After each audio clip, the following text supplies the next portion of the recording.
welcome to the Charmed Life podcast.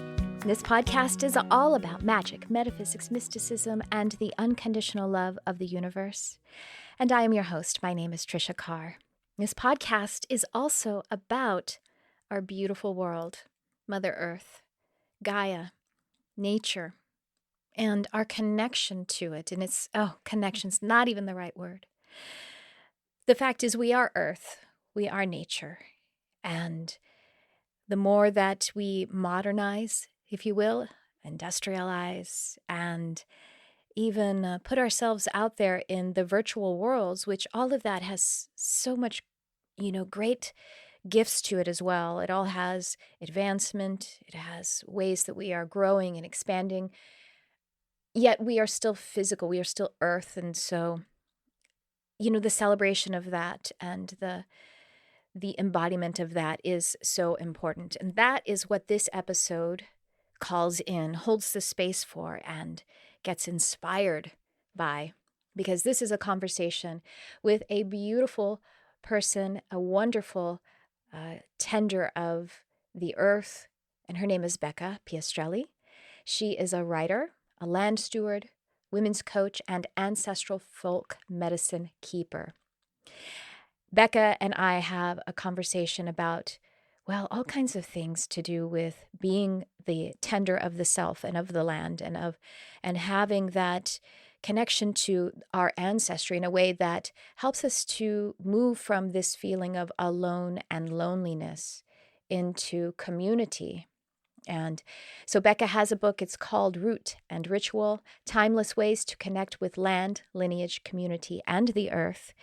And so we just get into all kinds of topics, including ones that have, maybe they're a little bit controversial, but we intend to do it from that philosophical standpoint that expands way out, has us look at what is it that we are, how are we moving collectively, and what can we do individually with small choices. And so anyway, we have a wonderful time just wallowing in the blessing of Mother Earth. So I'm gonna get you into that conversation. And as I do, first, allow me to make an invitation to you to please leave a review, if you will, for this podcast.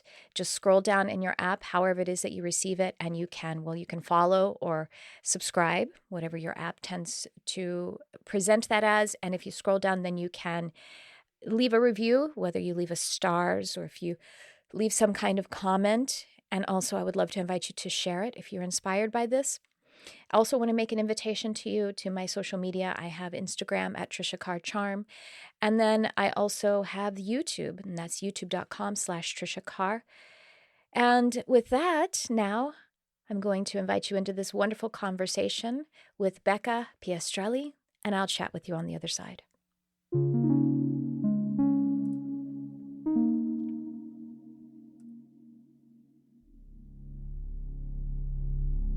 Well, Becca, it's so nice to connect with you. I'm so excited to get into, your love of Mother Earth, because we all have our own personal sacred relationship with her. And I want to start by thanking you for all the work that you're doing to shine the light on our nature, our natural selves, and our connection to, to Mother Earth. So I have so much I want to learn about you. So why don't you start, if you don't mind, and just let everybody get into your energy, your work, your journey, wherever you want to start. Thank you for having me. What a pleasure to be here in this space with you and all your listeners or viewers. Mm-hmm. Hi, I'm Becca Piastrelli. And what am I and who am I? I'm a lifelong journeyer in the work of belonging.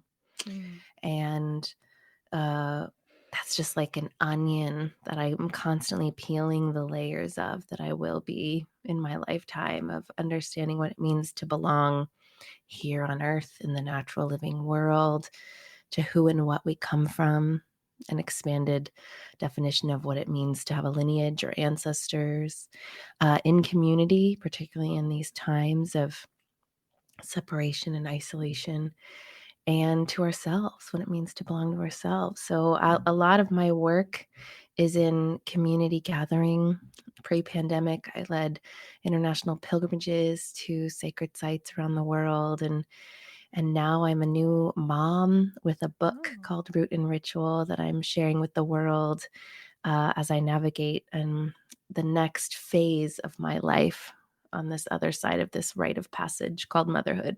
wow. So you are really dedicated to the earth, to Mother Earth, and now you're a little piece of her because you're a Mother Earth as well. I really do feel the connection of my body and the earth body in a deeper way. Yes, definitely. That's so beautiful. Well, there's so many places we could go. I love these pilgrimages. I mean, you live in San Francisco, as we Mm. chatted about before we started, and so Mount Shasta, is that one of the places that you have? Oh, I've never led a retreat Oh, there. I myself have gone there on yeah. pilgrimage. Yeah, what a beautiful sacred place. Well, I'll be your first registrant whenever you Oh, yeah, can. have you been? No, not yet. I mean, it's like Mm. it's, I have a great urge to do it, and it's that and as well as my ancestral homeland, which I've never visited, Ireland and England, actually, both of these are mixed up in my ancestry, and I've never gone to these places, so there's some kind of big event that's Mm. gonna happen at my second Saturn return, or Oh, hopefully yeah. earlier.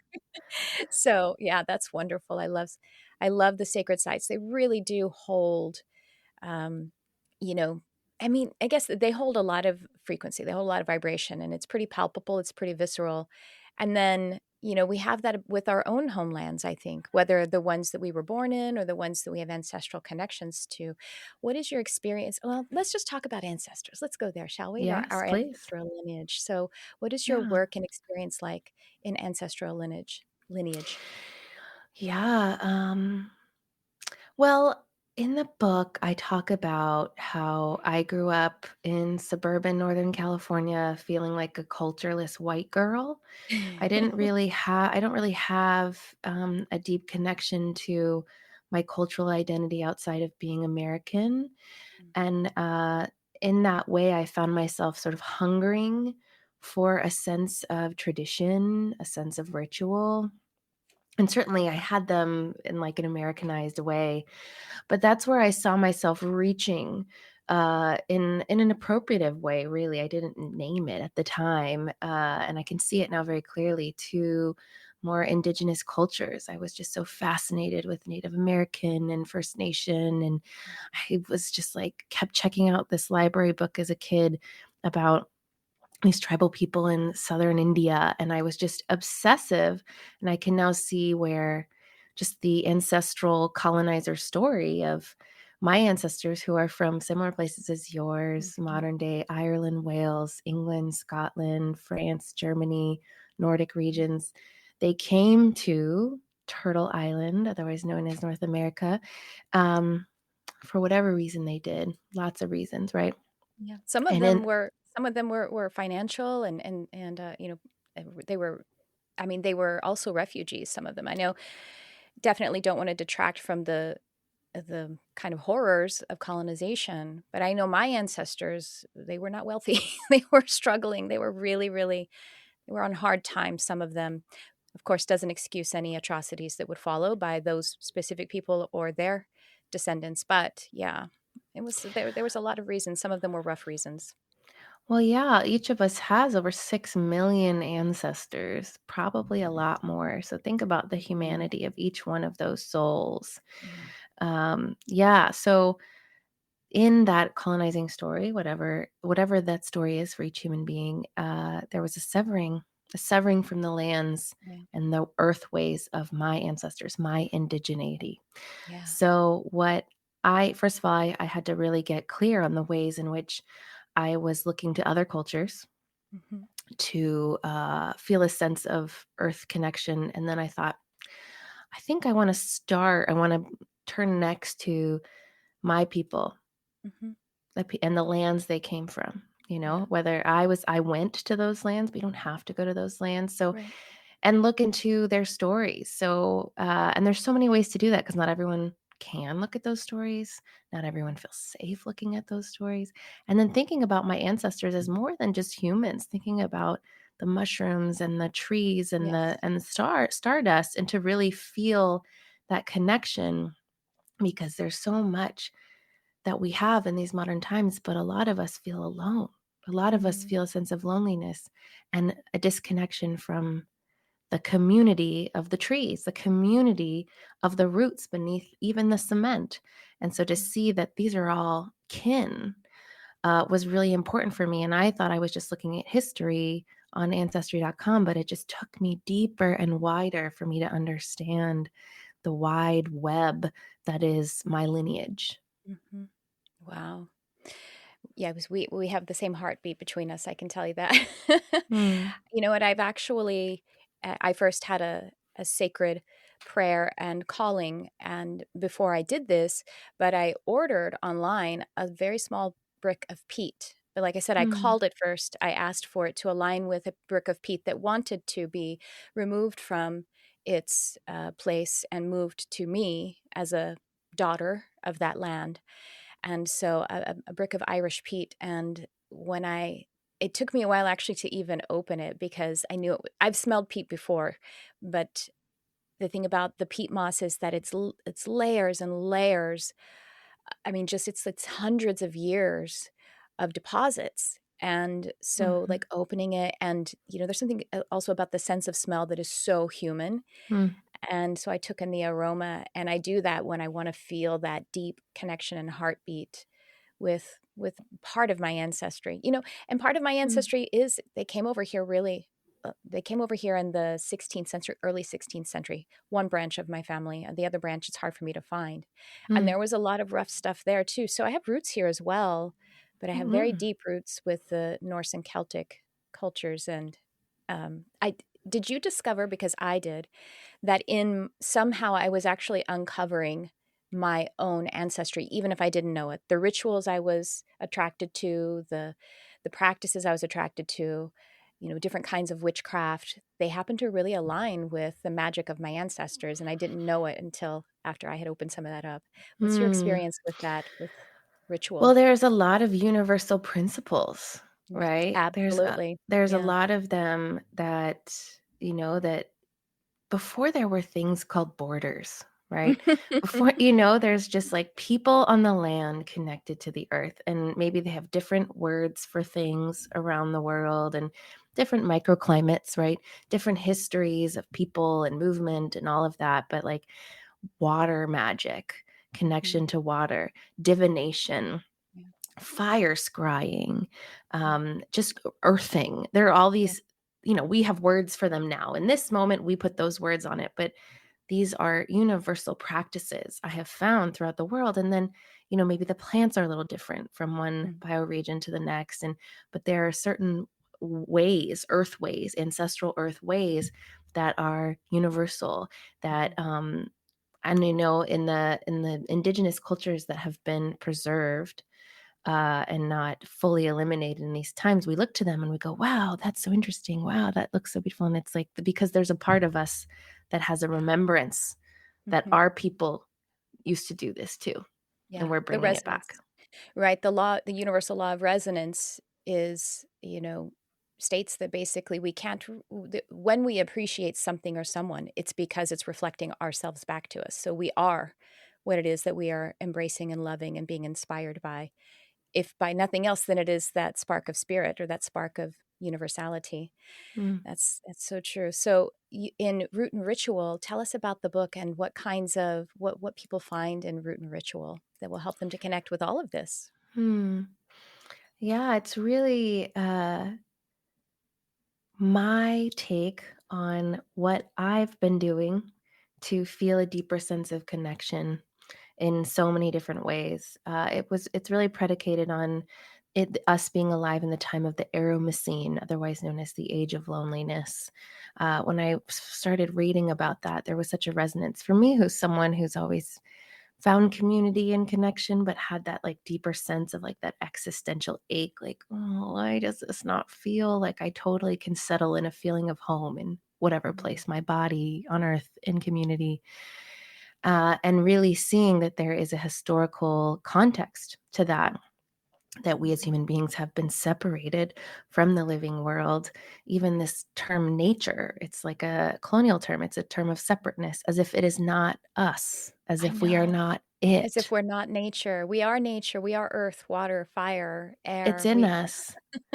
We it will go makes us. back to the earth. Yes, from Yeah. whence we came. Mhm. Yeah. So in my own path, I discovered these 4 areas that felt like they actually made an impact: land, lineage, community, and the self. So the book takes you on a journey. It's filled not just with my story, but um, prompts, ritual, like journal prompts, meditations, recipes. I talk about learning to preserve and pickle food. I talk about making rose water. I talk about creating your own rites of passage ceremony. I talk about making a talisman. And these are all within the 4 areas: land, lineage, community, and self. And it's really an offering. It's not like 10 steps to finally feel like you belong, because everyone has a very unique path. This is an offering that has been truly life shifting, earth shifting, connecting for me. Mm. Land, lineage, community, and self. Yes. The 4 areas. And I love how they align with somehow kind of with the 4 elements as well. That's beautiful. Or, I mean, Mm. maybe not precisely, but they have a They're similar infused for inspiration. sure. Yes. Yeah. That's wonderful. And so I love that there's sort of an apothecary side to it, or some kitchen witchery, Oh, as well yes. as, and rituals. And those just sound so wonderful. And so you you are talking about the age of loneliness, and we are still in, pretty much, and maybe in some ways coming out of, we're not sure yet, this pandemic, Yeah. quarantine. What a word that just resonates, the power of loneliness, to be Yes. separated. Yes. Yeah, so I think your book comes at a very apt time. It's very Mm. timely.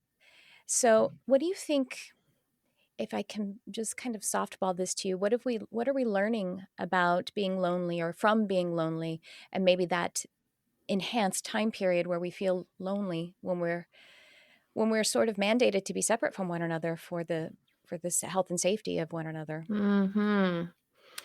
Yeah, well, I pitched and sold the book before there was before I knew what a coronavirus was.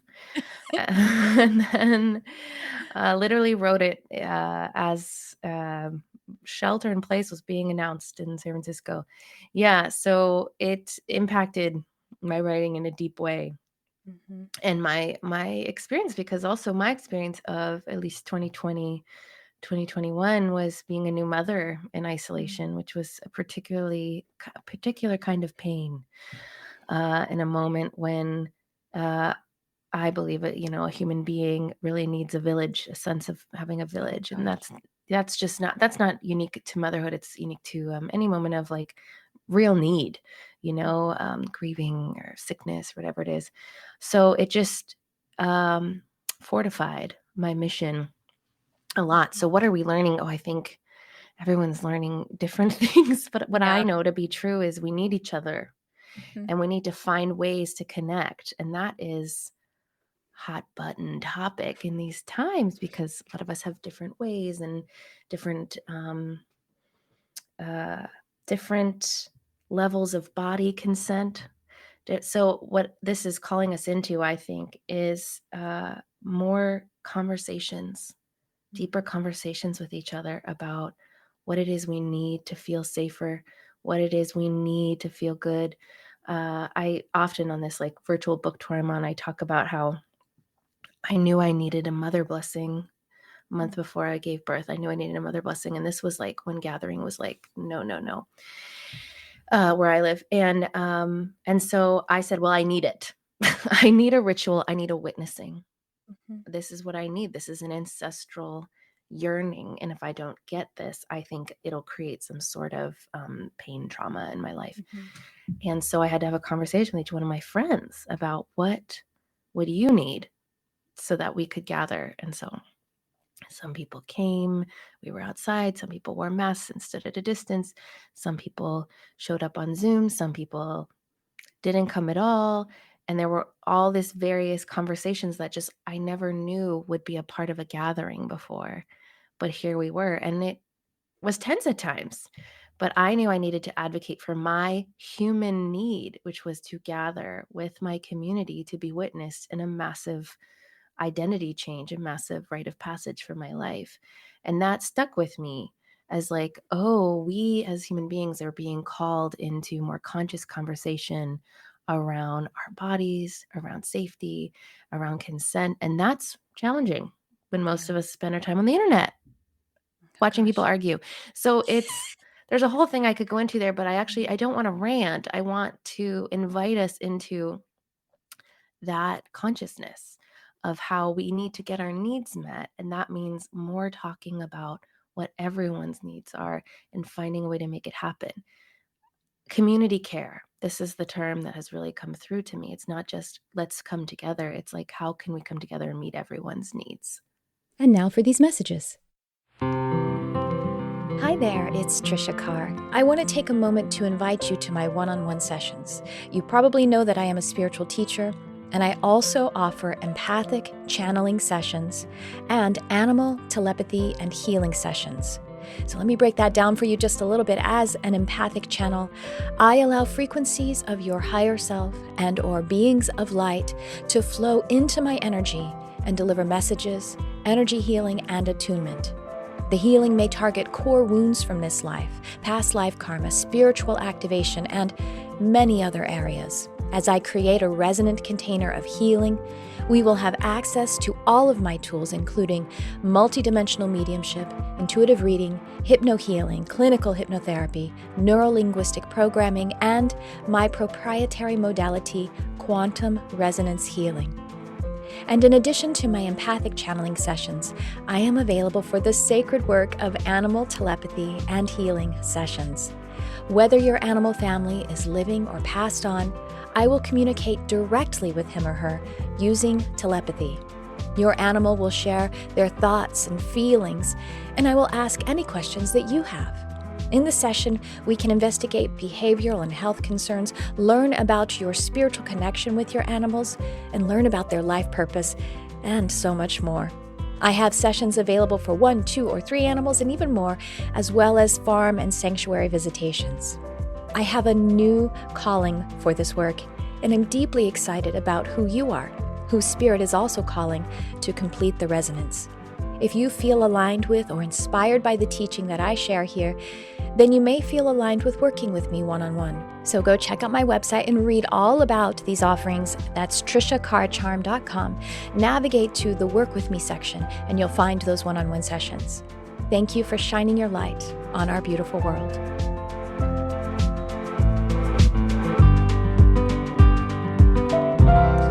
It's such a time, and no, we don't have to rant, but I do think we have a collective pain body that is so activated right now. Yeah. And you turn on anything and everyone is triggered as the is being thrown around so much. And somehow when I'm triggered, you need to stop talking rather than we work on our own pain when it shows up, because it's like somehow conversations are not safe places to be, and that is scary. That is Mm, really scary. That is a demise of community. Conversations, people having conversations now, it feels like the fight flight mechanism is activated I because agree. of what's happening in all kinds of media, social media, broadcast media, news, everything. And everything is, not everything, I'm being extreme, but you know what I mean? So much is centered on the art about conversations aren't safe. And I feel, I mean, a lot of people are the fight flight, the fear is activated before a conversation starts because they don't want to be attacked, or they don't want to whatever to erupt in a conversation. But I think that's something we need to change. That's something we need to change in order for us to have community care. Is at least we need to feel safe in conversation. It's not a war, it's a conversation. It's an exchange of heart, ideas, and ways that everyone can state their ways to be safe, right? Or comfortable, Mm, cared for.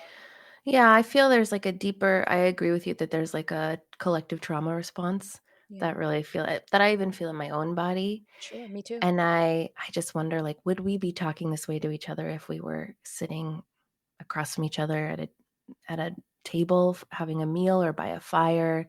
There's like a way in which I think we speak to each other differently on the internet in particular. And I think there's an invitation. I feel it in my own being to work on the skills it takes to navigate these harder conversations. Yes. Because, I don't know if everyone can achieve safety, you know? I don't know if everyone can achieve safety in a conversation, so how can we take care of ourselves and our nervous systems, even be aware of our nervous systems being activated Mhm. so that we can enter in these conversations? It's actually really difficult, but I think it's the only way forward. It's the only way forward. Otherwise, I think we will retreat into our little echo chambers of sameness, Yes. and we're not Yes. actually going to integrate this moment that we need to integrate. It actually just, sort of pours salt in the wound. And I notice the ways in which I um, do that, retreat into my echo chamber of Me too. sameness, which sometimes I need to just like resource. But I truly want to work on my ability to dispel the tension in my body, to use my breath, to use my energy so that I can lean into these harder conversations. That is my goal. Mhm. And it's a challenge, definitely. But we community care is the only way forward, Yeah. I believe. And not to cast blame, but we do also have an issue, a big issue with politics. And that is so prevalent, politics, government, whatever you want to call it, because we are so polarized. Politics are so polarized. And you know what I mean? Like there's one against the other, and they really don't come together to meet in the middle to move something forward for citizens as much. I mean, generally, it's been hyperbolizing maybe a little bit, but I think that's modeled to us. And so it feels like, and that's the only way to move forward something that's going to make me safe. It feels very competitive. It feels very threatening. But I think that we can still start one on one with one another and at least notice the nervous system.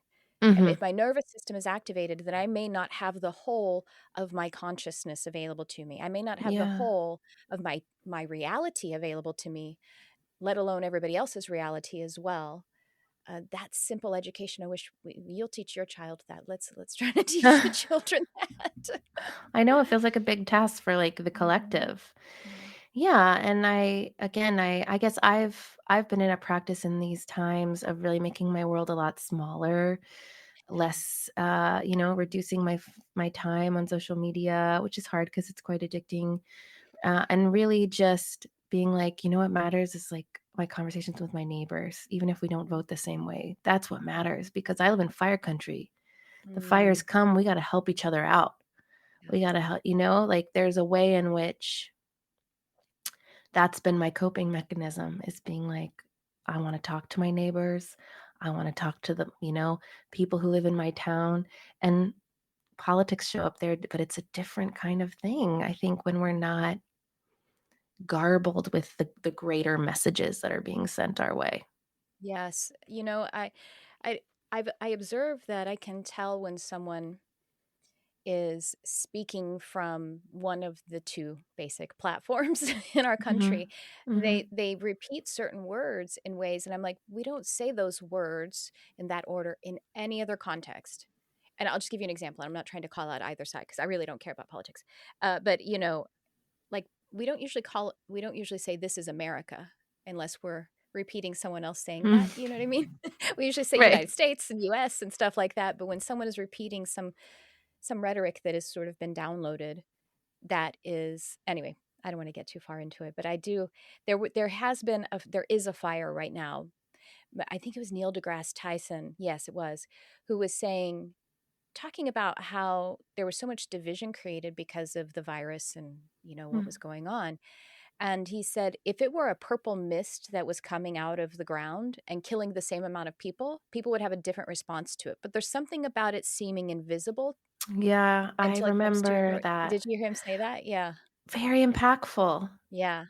The unknown, the unseen, the uncertain. Yeah. I know. What a wild time to be alive. Something about that, though, that is that unknown and unseen.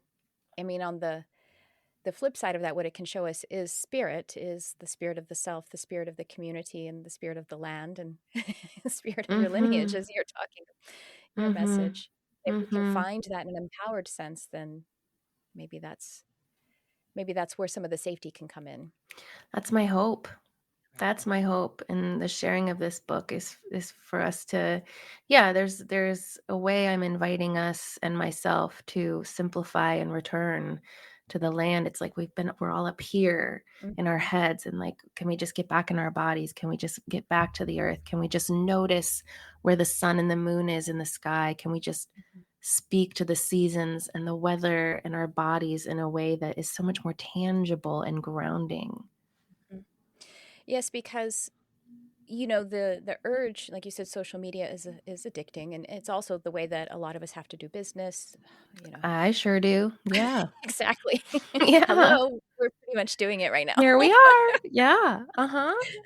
But that I think that every single one of us, no matter how much we have self-care, consciousness expansion, ritual practices, and everything, that urge to get on the phone and do this Yeah. is, I recognize it. I see it a lot of the time, and I still do it anyway. When I'm doing it, it is wanting to escape the moment. It's wanting to escape my body even, Yeah. instead of the answer to that, the antidote is to go deeper into my body, because that's the Mhm. only place of solace, comfort, and glory that's the only way I could find any of those things. But Yeah. yeah. And we are heading into Web 3.0, virtual reality, AI, it's going to get even saucier, somehow even more disconnected. Are you gonna It say is. spooky? It's spooky. Yeah, I'm with you. Anyway. Yeah, well, right. Or it can be So, great, we can reframe it, and it can be something that draws us back into anyway, go ahead. well, no, I'd love to speak to that because here we are talking on the internet. Yeah. I never would meet you if it wasn't for the internet. Bless Yeah. it, right? And yeah, my whole the original title for this book, which was denied, was called Modern Ancestor. And really the whole idea I like was it. like, thank you. Maybe someone else, it's yours, whoever's listening and wants to Well, I'm use gonna it. after we hit stop, remind me, I'm gonna tell you the name of the book that I am writing, and Oh, you're gonna find some interest in it, and I can't it might get wait. rejected because there's Like, similarities. Go ahead. I love oh, it, the that's the amazing. path to the book title is the whole thing. Anyways, yeah, I called it Modern Ancestor because that was really the premise, which was that we are alive in this time. Yes, we are alive in this time talking on the internet. We have little computers in our pockets. Yes, yes. And I don't live off the grid. I don't farm my food. I'm a hobby gardener and I still go to the market and I buy bananas for my 1.5-year-old in the dead of winter. Mhm. Like, there's so much in which, like, I want to recognize that I participate in this time, and I feel like, "Oh my gosh, all my ancestors lived so I could be alive in this time. What am I gonna do with it?" Right? And then there's the ways in which some of the aspects of being alive in this time does hurt our animal ancestral bodies that do not keep up with the pace of computers, right? Cannot. Our bodies evolve so slowly. I don't want to Yeah. interject too long, but my doctor said to me, he said, for example, we haven't needed an appendix for hundreds of thousands of years, and we still have it. That's why we can just whip it out when it gets infected, because it's not really, Yes. it's Wow, not, yes. that's how Great slowly point. our bodies evolve. And it shouldn't really be shocking to us that we have new rampant diseases and sensitivities. I mean, Yeah, food allergies food allergy, and the yeah. industrialization of the food, like, literally people are try to poo-poo, "Oh, why does everybody say they're gluten intolerant?"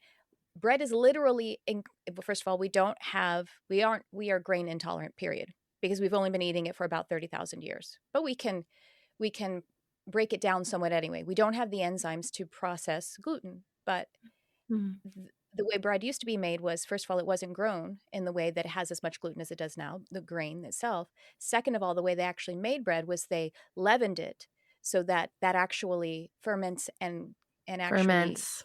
Exactly, it eats the gluten, so there was a lot less gluten in it, but now with the way they make it so quickly and industrialized, it's got, like, 50 times as much gluten in it, so that it's not a Yeah. hard puzzle. Anyway, our bodies evolved very, very slowly, our animal bodies have not caught up to this computer that's in our pocket, as you were saying. Well, I join you in that fascination. Learning about teeth alone has blown my mind, and why Yeah. so many of us are now mouth breathers instead of nose breathers is very interesting stuff. Why? Tell us.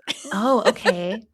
It has to do with this could be a controversial topic, but it has to do with a reduction in breastfeeding Oh.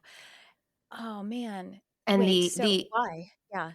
yeah. How's So there's an increase in bottle feeding and formula because there's for whatever reason uh less like breastfeeding is on the decline it is? as Oh, interesting. formula companies first of all Yeah. want to sell their formula.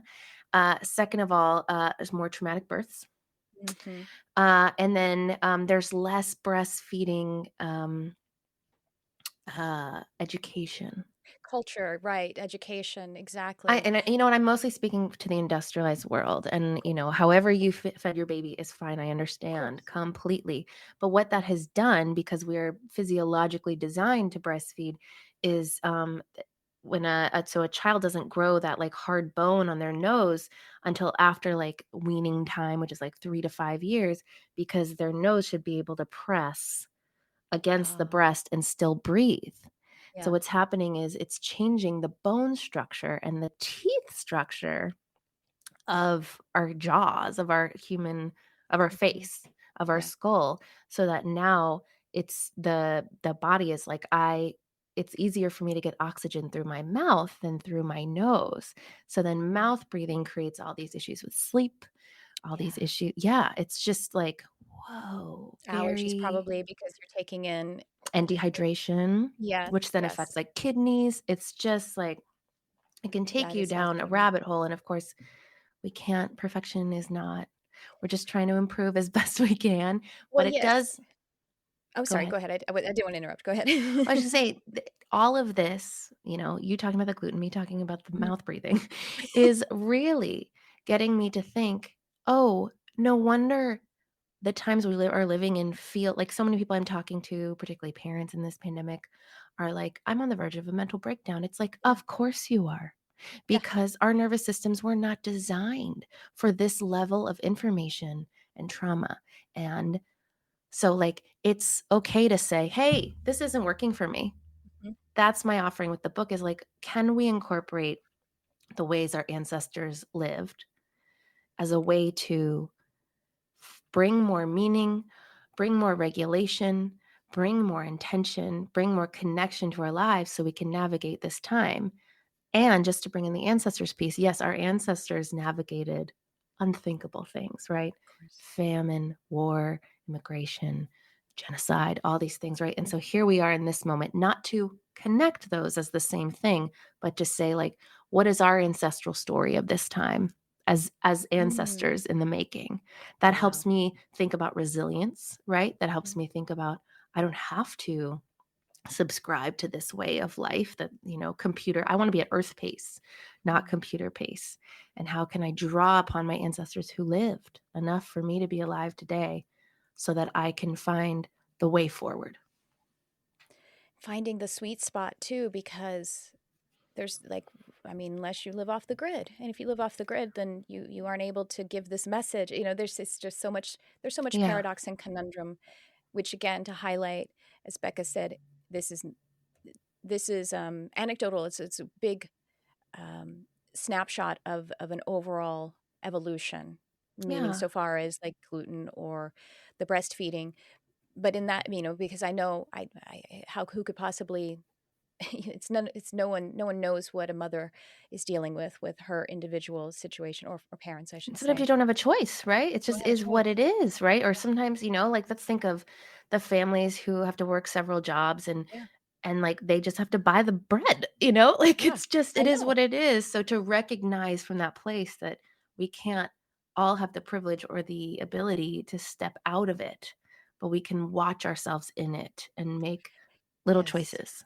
Little choices. Here's the thing, too, that it brings up for me that Spirit has been talking to me about lately is we have so much dogma and fundamentalism, and it's not just religion at Totally. all. Wellness.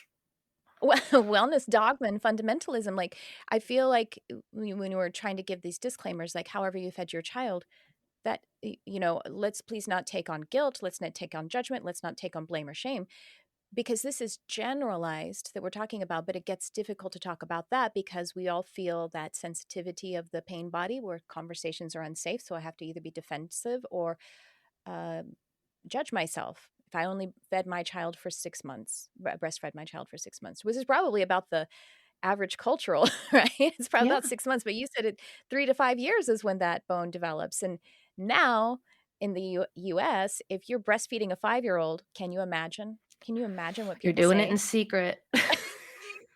Definitely are. Uh-huh. Yeah, that child is already socialized, industrialized. They're Yeah. in institutionalized, not industrialized, institutionalized. Totally. Yes. So yes, dogma and fundamentalism is a part of that triggered collective pain body and personal pain body and the Yeah. difficulty communicating. We've lost the ability to hold nuance. Yeah. Yes. I think there's, I mean, I have theories. I have theories that has to do with the fact that we are told to do life alone, like Mm. individualism, like in our homes by ourselves. Like, what if we had people to process that with in the physical? And what if we had people to bolster our sense of lovability and worthiness in the physical? What would that do if we all had spiritual practices, if we all had a sense of connection to our ancestors, to the earth? What would that do with these responses that we're getting in a way of not feeling safe? Is it because we don't feel grounded and connected to something deeper than us? This is what Mhm. I think. This is my theory. In addition to build upon that, we're told to do it alone, or like we're also um, we are told to do it like everyone else somehow. We have no Yes, autonomy or individuation, whereas our ancestors, there was the shaman, there was the elder, there was this person was in charge of, they had the talents that were the just hunters, the gatherers, the midwives. Yes, it, yes, medicine these women. talents. It was like you're valued for this. We need you. And now it's Yeah. like everybody does everything the same. That Hmm. institutionalization once Like little again. So robots. I know. I'm and it with doesn't you. work. And Nope. no wonder we need that. No wonder there is fundamentalism or dogma because it's like, well, tell me what I'm supposed to do because that's how I'm trained. Yeah. Just I tell don't me have a I'm how to be yeah, safe and good and right. because my body is told my mind was told that my body doesn't have the right information, and so I need to get it from outside. Oh yeah. I think a lot about the dogma and cults and all of that and how I have compassion for all of us for going in that direction out of just a sheer um desperation to feel a sense of belonging. Of course. Yeah. Yeah. And I would say I would advocate for other ways. Hmm. Yeah, Yeah. I think we've solved the world's problems today, Yep. Becca. I can't believe it's actually not been that long, but it's been really Yeah, rich. we're going. Yeah, it's really A great really rich chat. conversation. Totally. Okay, well, let's talk about because I know your book will help people with this. How do people, let's say people who are listening, this is the first one of my episodes they've listened to, and they're like, yes, I want some of that personal self-love. I want some ritual for myself in addition to like reading your book. And how do you go about finding those rituals, those spiritual practices that Hmm. are tailored for you between you and the universe? Yeah. Well, in a time where we can just like Google ritual, you know, Yeah. which you can do. And I offer some in my book as well. Rituals Mhm. for like letting go of hurt and calling in the community you want and connecting to the earth and to your ancestors. Yeah, I offer them. And I think you can craft your own ritual, which for some people Yes. is like, it's like, yes, you can. You are a Yes. sacred, divine being connected to the earth. You don't need to wear a fancy robe or get a certification. What feels real and true for you? Is it like going out to the river and breaking a bunch of sticks that represent past experiences where you just felt wronged or hurt and throwing them into the river? or is it writing it all down and burning it and then burying the ashes in the earth? Like people often on this virtual tour I'm asked, like, give me one of your rituals. I'm like, okay, here's one that Blow out a came to birthday me candle. here. But yeah, there you go. There's a ritual. But one of mine is, after I gave birth to my child, I had postpartum hair loss. A lot of my hair was coming out in my hairbrush. This is normal. This is what happens. It's actually a very magical bodily process of death and rebirth. And then new hair grows in, and it's very awkward looking, but it's also a beautiful newness. So I was like noticing I was pulling out a lot of the hair, and I was feeling grief.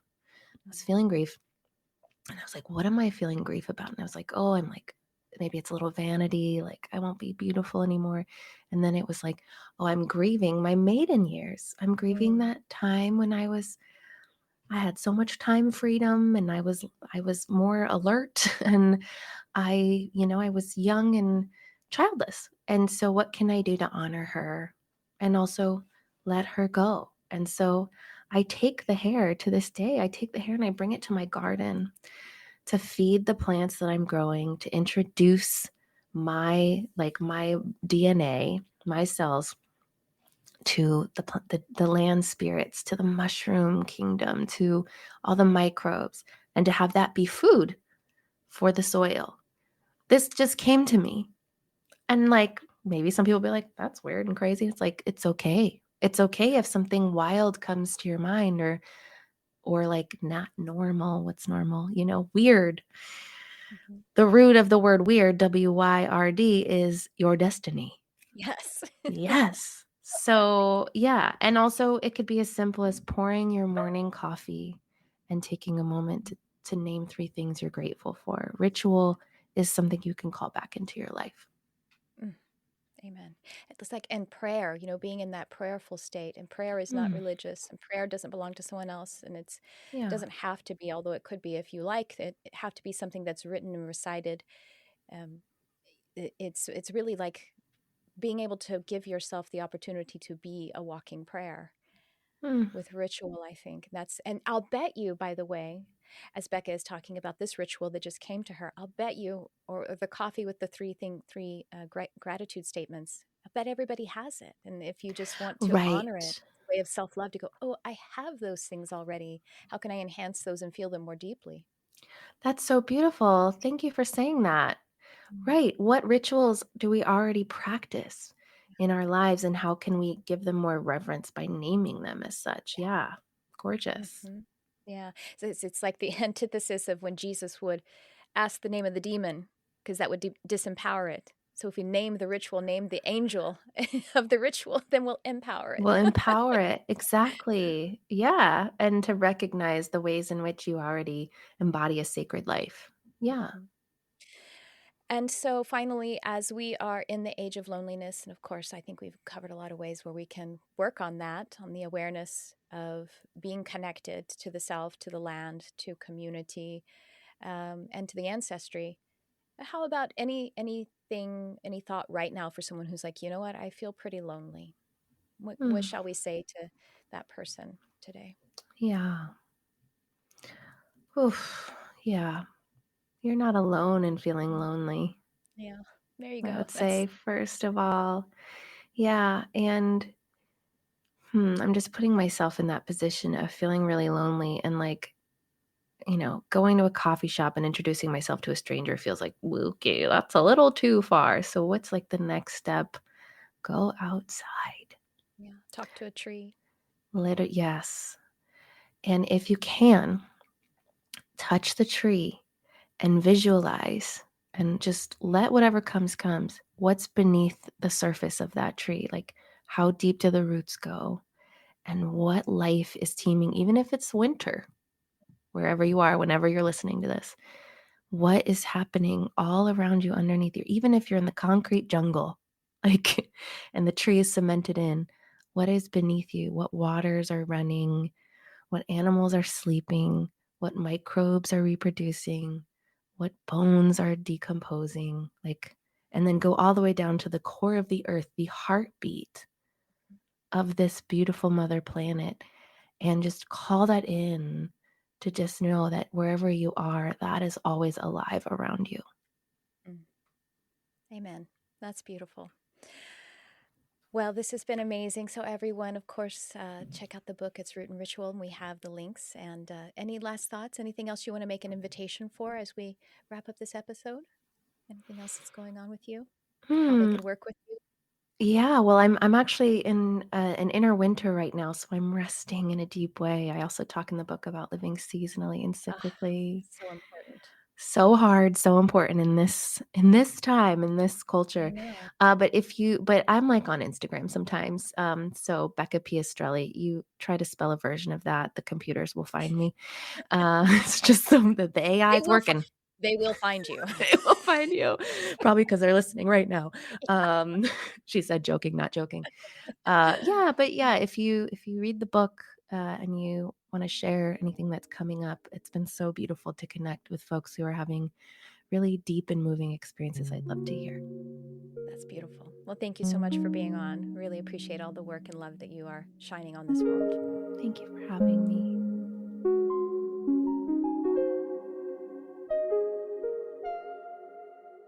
I really had such a wonderful time sharing space and resonance with Becca.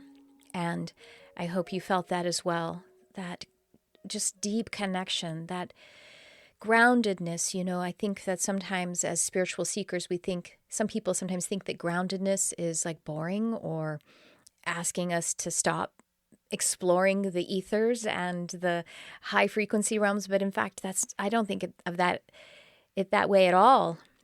Because the high frequency realms are mirrored in the inner realms, and the magic that is in the inner planes of nature and the inner planes of the self, the inner planes of consciousness. Ooh, it's everything. Well, to wrap up this episode, I thought I would share with you myself. I did a little bit about myself, my ancestry. I mentioned it in the conversation with Becca, and I am actually a Norse Celtic witch descendant.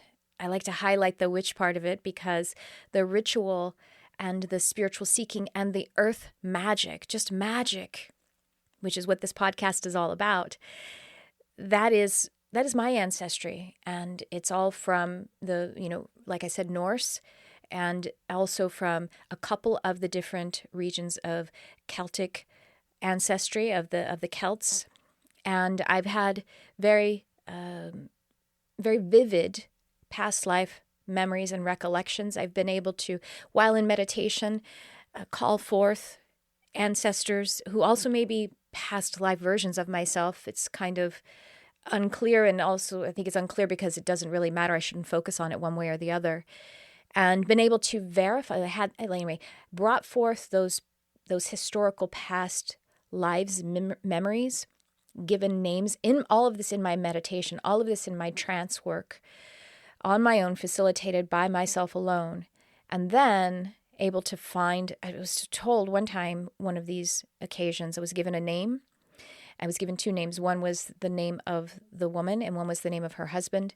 And then I was given a year. And it was interesting. She actually gave it to me in an amount of years ago. So I had to do math to actually look up this person and find her verified by her first name and her husband's first name, and verified that she was actually persecuted as a witch. And that is something that I uncovered entirely in my trance ritual practicing. So I just wanted to share that with you as something that, we all have the facility to do that all on our own. And so yes, that is my heritage, that is my ancestry, and my actual bloodline is the Norse and Celtic witchcraft. And so I'm a Norse Celtic witch descendant, proudly and lovingly and humbly as well. All right, guys. I hope you found something inspiring here to observe how you already are holding ritual and how you can empower it even more with love and the self-blessing, so that it can overflow. I was just thinking when we were talking, Becca and I were talking about, maybe it feels a little bit too vulnerable to go into a coffee shop and introduce yourself to a new friend. But, something else that you can do is also just pay a compliment to someone, which also feels vulnerable. but it feels right when we actually find a way to pay a stranger a genuine kindness. That's a way to remind us that we are not alone, and that, to activate that law of resonance. Because the beauty you see in someone else, you see it because you have that beauty as well. Okay, everyone. Once more, inviting you to just subscribe or follow, leave a review. Instagram, that's at Tricia Carr Charm. YouTube, and that's youtube.com/Tricia Carr. So I'll leave that to you all now. And with that, I say I appreciate you for shining your light on our beautiful world. Thanks for tuning in. I love you, whoever you are.